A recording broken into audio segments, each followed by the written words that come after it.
आज चिकेन पकोड़ा बनाऊँगी और चिकेन पकोड़ा बनवाई मुझे 500 ग्राम चिकेन नहीं चिकेन रे गोटे स्पून लुण पकेबी विनेगार गोटे स्पून पकेबी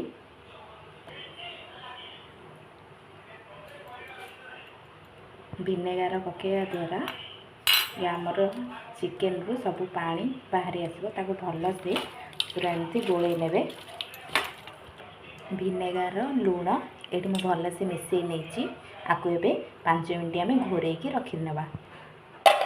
5 मिनट हो गला आम ये जो लुण को आ विनेगार मिसई रखी ये यहीटा करने द्वारा आमर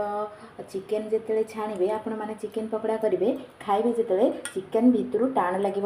एकदम सॉफ्ट आ जुसी लगे आपण मैंने आपको भल से मिसई ने आम ए द्वितीय स्टेप रे मैग्नेशन करिया ये हूँ प्रथम स्टेप। हाफ चमच हलदी गुंड नहीं गले एबे गोलमरीच गुंड हाफ चमच कलर पाई काश्मीर चिली पाउडर हाफ चमच गरम मसला हाफ चमच चिकेन मसला हाफ चमच जीरा पाउडर चिकेन पकोड़ा को टेस्ट बनाया मैं कस्तूरी मेथी ये दबा कस्तूरी मेथी देले आर टेस्ट बहुत बढ़िया आसी थाए। भुरसंगा पत्र पकेबा भुरसंगा पत्र पकेले आर बहुत बढ़िया बास्ना आसी थाए। कला लुण अल्प देबे चिकेन पकोड़ा कलर आने आम कलर फ्रुट्स दबा फ्रुट्स कलर नहीं गले आम भी चिकेन पकोड़ा पाउडर नवा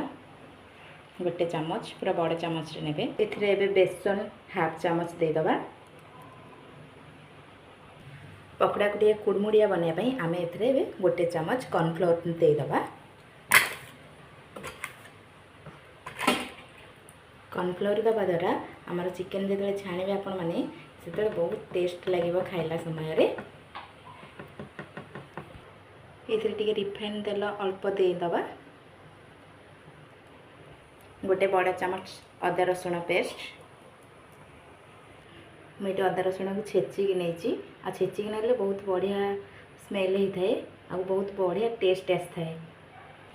तापर अंडा दीटा आम नबा ये आपण मैंने जी भी चाहिए दीटा हो कि गोटे हो आपड़ नहीं पारे मुझे दीटा अंडा नहीं मु अंडा ये पकई नेली एबे आपको पूरा मिसई नवा मिसई पूरा हाथ में भल भाव पूरा चकड़ी मिसई नवा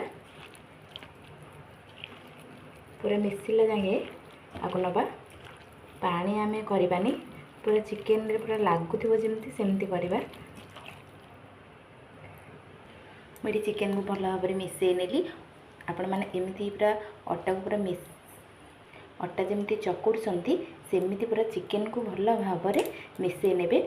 पानी भी मिसईबेनी अंडारे आपण मानकर अंडारे सब हो अंडा पकेवा द्वारा ये पूरा पानी आ पकेवा पड़ोनी आम ए चिकेन को पूरा घंटाए रखीदबा तापर आम छाड़ा आपण पाखे अधिक टाइम थी आपण मैंने 2-3 घंटा भी रखिपारे आम गोटे घंटा हो जाइए आम गोटे घंटा पर देखो चिकेन केते बढ़िया से पूरा मसला सहित मिसी जाइए आम को भल से मिसईकी पूरा गोटे भल बैटर बनैबा ये पकोड़ा बनाया ये पूरा रेडी अच्छी एबे आम पकोड़ा ताको छाणीबा तेल रे फ्राए करवा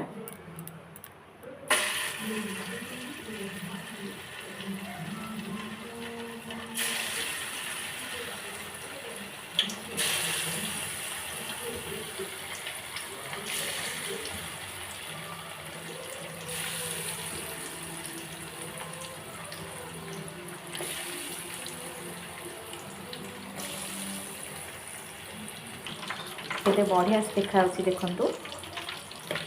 एमती सबुटा को आम छाणी नवा मत देखो ये चिकेन पकोड़ा हो आसलानी आम ताको छाणी नवा मत ये 5-6 मिनट लगुच कहीं मो चिकेन गुड़ा बड़ बड़ नहीं आपण मैंने चाहिए छोट छोट पीस भी नहीं पारे आमती छोट छोट ने कम टाइम लगे बड़ बड़ टे नहीं से बहुत टाइम लगुच 6-7 मिनट लगुच तो एमती ये बढ़िया से देखा देखो एमती आम सब गुड़ा छाणी नवा एमती घरे आप चिकेन पकोड़ा थोड़े बनातु खाइबार जमी टेस्ट आ देखा भी सेमती सुंदर मोर ये चिकेन पकोड़ार रेसिपी केमती लगिला आगको पुणी एमती मु बढ़िया बढ़िया रेसिपी नहीं आसबि आ मो चैनल को जदि आपण मैंने प्रथम देखुं मो चैनल गोटे सब्सक्राइब